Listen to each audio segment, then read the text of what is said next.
Makikita natin dito ang isang shipwreck na lumubog noong 1993 sa harap mismo ng pier ng Sitangkay.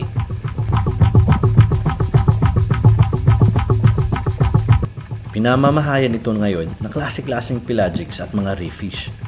Ang ganitong diversity ay hindi mo basta-bastang makikita sa Pilipinas.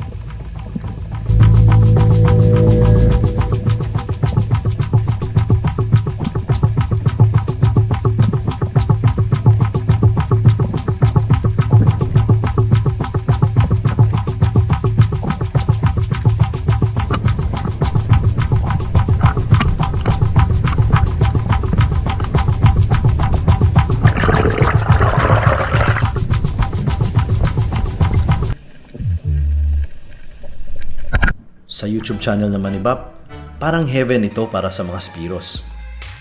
Sino ba dabang Spiro na ayaw